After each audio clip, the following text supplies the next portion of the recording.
Yo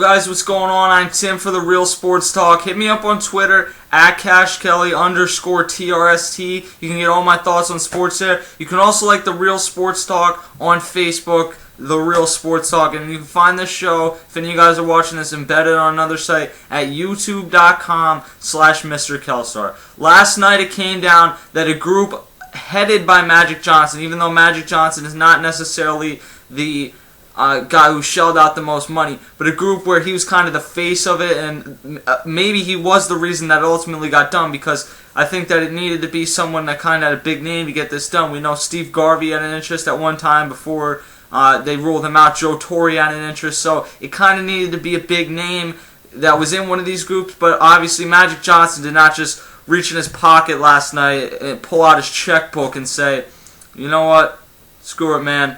Here's a check for $2.15 billion. I'll get half the parking lot areas. Frank McCourt can keep the rest. It's not exactly how that worked, but he is going to be one of the people involved. Magic Johnson had a quote on this. He said, I love baseball.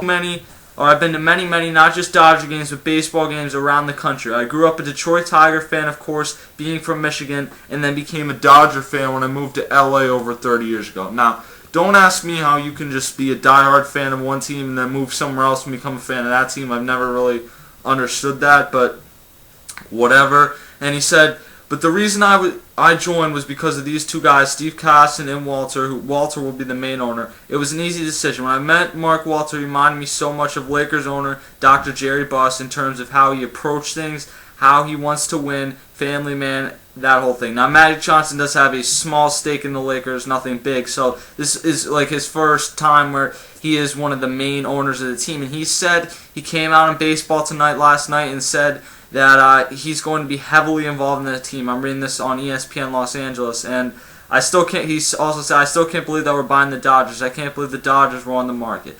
Now, $2.15 billion is a lot of money, but you have to take into account that you're buying the Dodgers, you're buying Chavez Ravine, one of the nicest stadiums and one of the older stadiums in MLB, but it has the most history besides pretty much Fenway Park and Wrigley Field that is still up.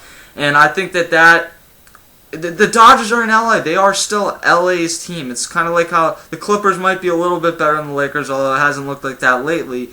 But LA is still run by the Lakers. If the Lakers are great and the Clippers are great, which team do you think they're going to be watching? The Angels might be really nice now, and that franchise might become bigger than the Dodgers if the Dodgers are not able to turn things around, which I don't think is likely.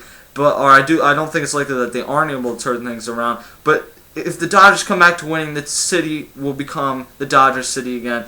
And I think that Magic Johnson and this group come up in a great situation. They have two very young guys to build around. Clayton Kershaw, a 23-year-old, already has one Cy Young under his belt, and is only going to get better. This team's become notorious for having great pitching depth, and they already have that this season with guys like Chad Billingsley and Ted Lilly. And also, throughout the lineup, you have some solid young pieces to work around. Now, Andre Ethier's a free agent. We'll see what happens there. I would expect that they would try to re-sign him, but maybe not. It depends if this new ownership wants to kind of keep this group together that went to 2 NLCSs or kind of move in a different direction. They also have Matt Kemp, 8-year, $160 million extension after finishing second in MVP voting last year, and D. Gordon looks like he's going to be a really nice shortstop. So the Dodgers bought for $2.15 billion with a B dollars last night by a group that Magic Johnson is the face of. It's great news for baseball, and I think that the Dodgers aren't going to be a great team this year. They'll be 82, 85 win team tops. But looking forward to next offseason, I think that they are going to be heavy players, and it is finally time that they were able to get out Frank McCourt, get out from underneath this mess. I thought Mark Cuban should have been the guy, but hey, you'll take this group. The Dodgers are now in good hands, and one of baseball's better teams is not going to be embarrassed by being bankrupt anymore. And one of the biggest franchises in the MLB looks like it could be turning back around within the next year. I'll be doing the Phillies 30 clubs previews tonight, so check that out as well.